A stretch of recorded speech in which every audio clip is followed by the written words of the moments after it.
Hi Sagittarius, I'm Jude. Welcome to your weekly reading.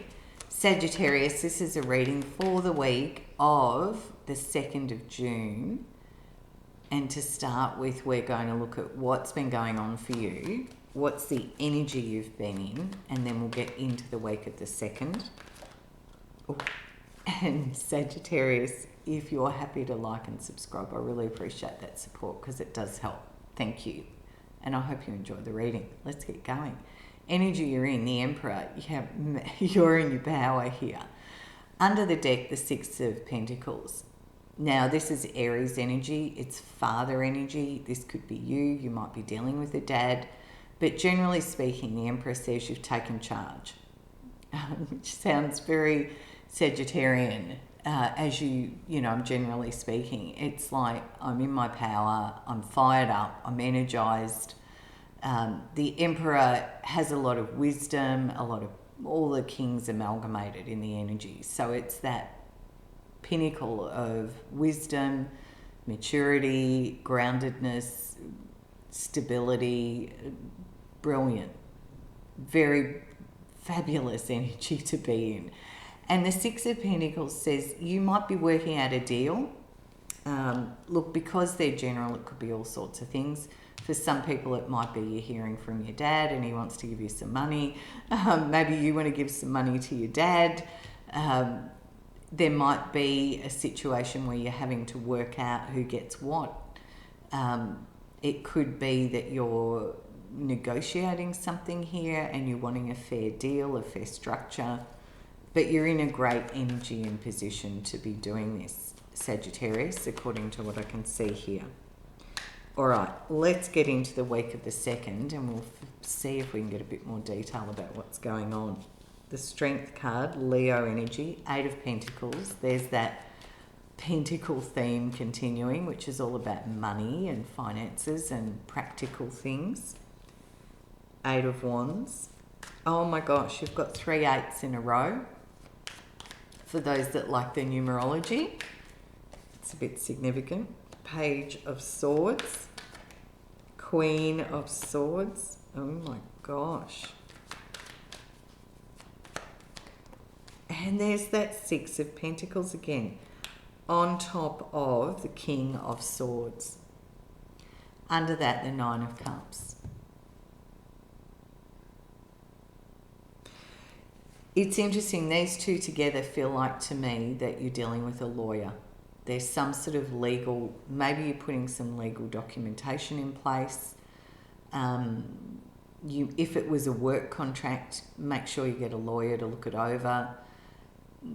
Is the feeling, I'm not saying there'd be anything untoward, but you need to understand what this is. And with the King of Swords sitting there, it just feels like that to me, because King of Swords as professions could very well be a lawyer. When I read, that's sort of mainly how it shows up. It can be medical things, it can be legal things, and it is typically in the energy of very clear fact-based thinking.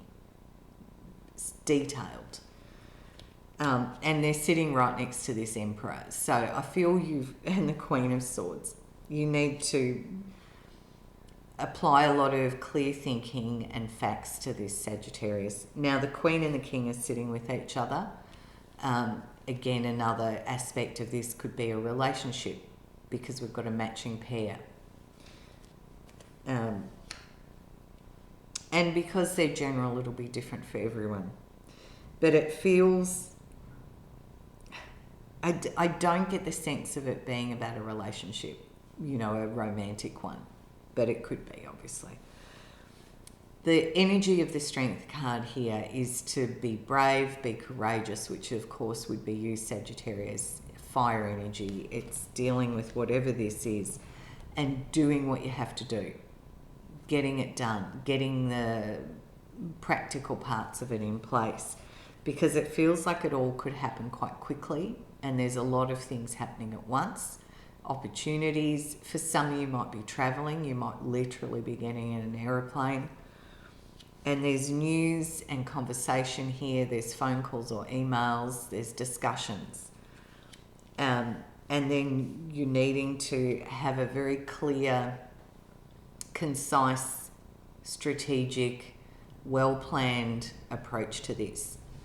Now, what this is will be different for everyone, Sagittarius, because these are general. It may or may not resonate. But it would seem that you're in a very strong, comfortable, empowered position. And you're dealing with something here that's to do with money or finances in some way, shape or form. And you're having to maybe talk things through, but stick with the truth, with the facts. Maybe you're dealing with a lawyer. As I said, it could be work, could be business, could be finance, could be a will, could be all sorts of things. And they're general, so I can't sort of get more specific than that. But I'm not seeing relationship sort of cards here. So I think it's sort of more individual than that. But I'm going to ask just for a little bit of wisdom and guidance from Spirit for you as you get into this week. Queen of Wands, more fire energy, Sagittarius, Leo, Aries. You're definitely in your power here, Sagittarius. You're feeling empowered, you're strong, you're confident, you're backing yourself, you're facing it head on. You're going into this in a very empowered way. The Hermit, Virgo energy. And the Seven of Wands, yeah. Under the deck, 10 of Pentacles. Home, family, finances. And you know, it's interesting, in the Rider-Waite deck, the 10 of Pentacles has the Emperor sitting in the middle of it. I always think of that as multiple generations in a family. So we've got keep your vision high, hold the line. You're up for this. You've got the skills to navigate it. The Queen of Wands and the Seven of Wands would both suggest that. Keep your boundaries, hold the line. You've got this, you've got the skills to navigate it. And the Hermit says, look at the big picture of this. What's going on here? It does feel like it sits perhaps in and around a family issue. Money, finances, practical. Yeah, something feels like there's been an ending or a completion of something, and now there's a bit of sorting out to happen. You're well in your power as you navigate this though, Sagittarius, and just stay clear in the facts and the logic and the truth. That's kind of the message of the cards this week. All right, I hope you have a beautiful week. Bye from me, and I'll see you next time.